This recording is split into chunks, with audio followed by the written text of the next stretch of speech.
arkadaşlar, Mat Mimarisi kanalımıza hoş geldiniz. Satranç eğitim videolarımıza oyun sonu derslerine devam ediyoruz. Piyon finallerinde en önemli karar anı şahla mı yoksa piyonla mı hamle yapacağımız kritik anla olduğunu söyleyebiliriz. Bununla ilgili doğru karar verebilmek için bazı temel konuları öğrenmemiz gerekiyor. O yüzden bugünkü çalışmalarımızı yapacağız ve temel konuları öğrenmek adına bir çalışma yapmış olacağız. Şimdiki örneğimizde siyahların bir piyon fazlası var ve çok tehlikeli bir geçer piyon. İlerleyip vezir olmak istiyor. Karaşah savunmada kendi piyonlarına yakın. Sıra beyazlarda bu konumda maçın sonucu ne olur ve beyaz taşlarla sizin hamleniz ne olurdu arkadaşlar? Evet, şahla piyona yaklaşma hamlemiz bize bir şey vermez. Hatta oyunu çabucak kaybettirir. Örneğin şah d5 yaptığı zaman siyahlar önce vezir kanadını bloke eder. Bir daha yaklaşsa bile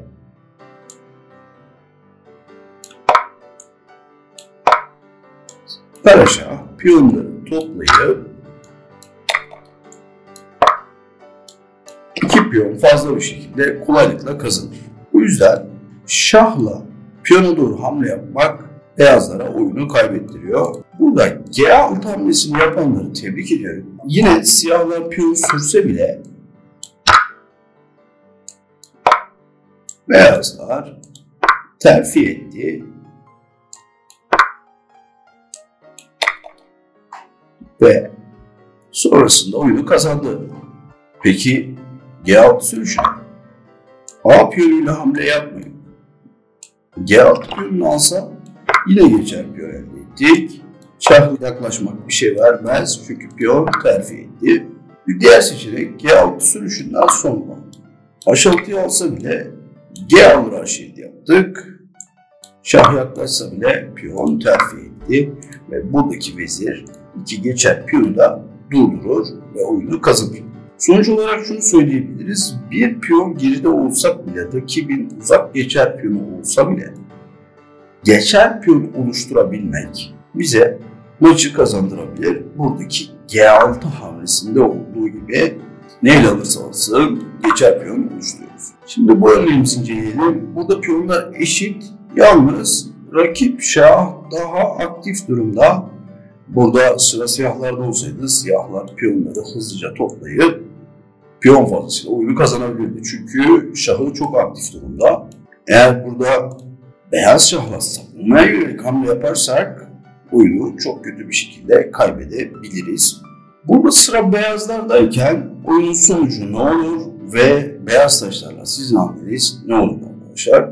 Az önceki çalıştığımız örnekte de belirttiğimiz gibi temel fikir geçer piyonu elde etmek. Geçer piyonu elde etmek için ne yapabiliriz? Piyonların hepsinin yolu kapalı. Geçer piyonu elde etmek imkansız gibi görünüyor. Ama öyle değil. C6 hamlesini yapanları tebrik ediyorum. C6'dan sonra birkaç tane seçenek var. Örneğin piyon alırsa en uzaktaki piyonu aldık. Dikkat edin, piyon karesinin içinde değil şah. O yüzden yetişemez. Yetişmeye çalışsa bile piyon terfi etti. İki diğer piyon alsın. A alıp B5 yapsa yine B7'yi aldık. Bir tane daha alsa bile piyon terfi etti. Artık piyonu sürse bile vezir tüm piyonları toparlayacak. C6 sürüşüne direkt şahla yaklaşsa yetişemez. Çünkü piyon çok ileride. İşte geçer piyon oluşturabilmek bize böyle bir kazanç sağlar arkadaşlar. Şimdi üçüncü konumuza gelelim. Bu konumda piyon sayıları eşit.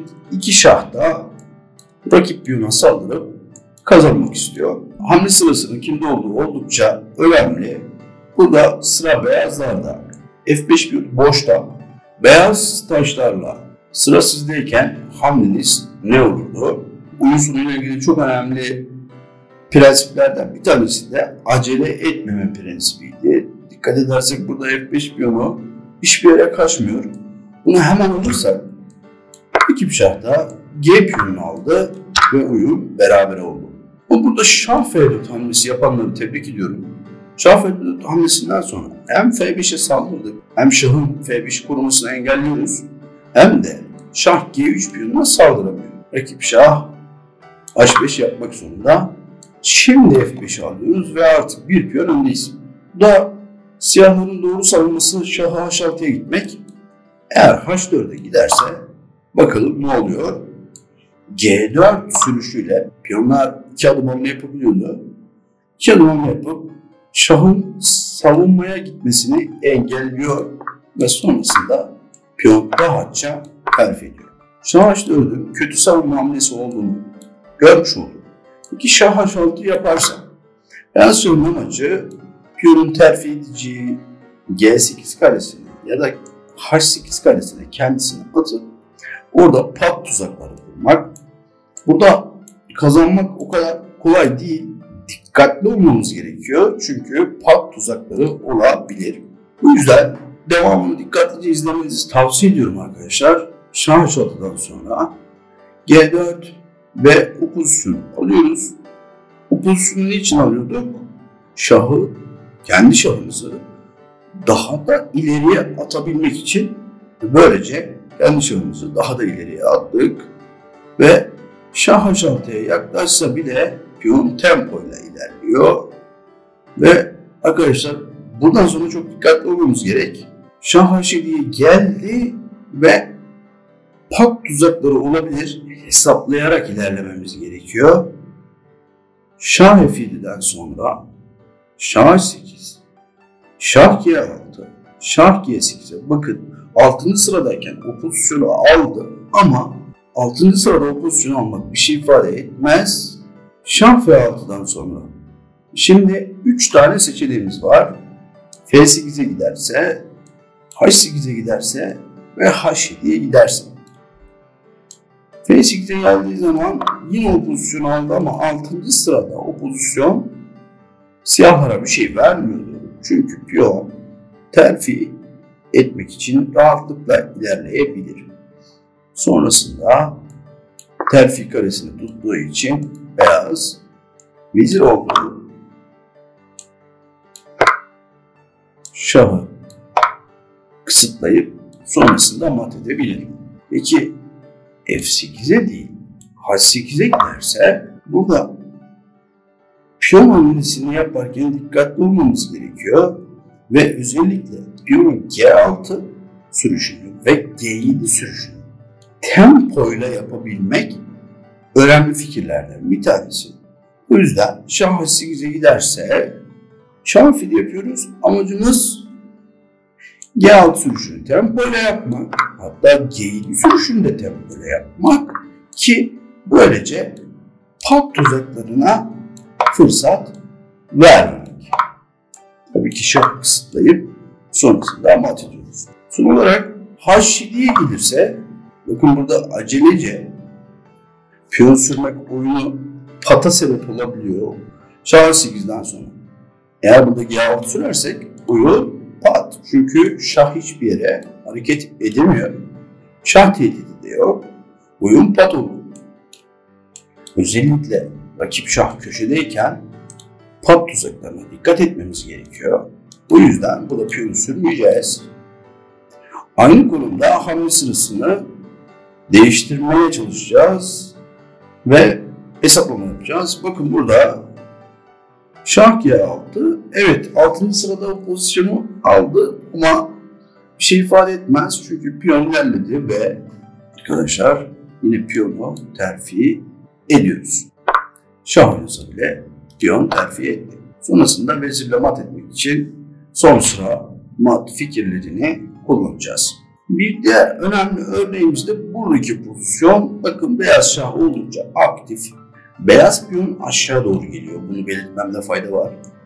Siyah piyon yukarı çıkıyor. Şahla mı hamle yapacağız yoksa piyonla mı hamle yapacağız?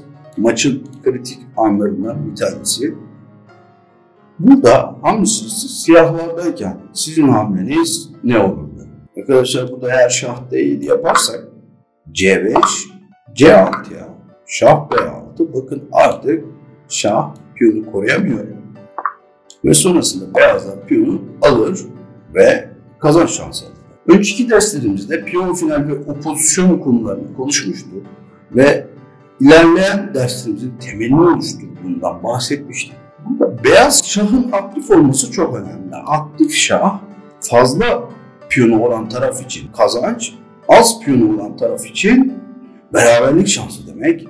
O yüzden siyahların uygulaması gereken fikir şahını aktifleştirmek, gerekirse piyonu feda etmek. O yüzden C5 sürüşünü yapanları tebrik ediyorum. C5 hamlesinden sonra piyonu veriyor. Şah C6'dan gelse bile pozisyonu aldık ve tekrar o pozisyonu aldık. Bakın o pozisyonu aldıktan sonra oyun berabere. Niçin berabere olduğunu önceki videolarımda söylemiştim. O pozisyonu siyahlar kazandığı için ve o pozisyonu bir daha vermeyerek oyunu berabere yapabilir. Burada tekrar o pozisyonu aldı. Beyazlar piyon sürmek zorunda kalıyor. Piyon yandayken o pozisyonu alsa bile bakın oyun pat oldu. Oyun sonuyla ilgili bu videoda anlatacaklarım bu kadar arkadaşlar. Videomun sonuna kadar izlediğiniz için teşekkür ediyorum. Bir sonraki çalışmamızda görüşmek üzere. Hoşça kalın.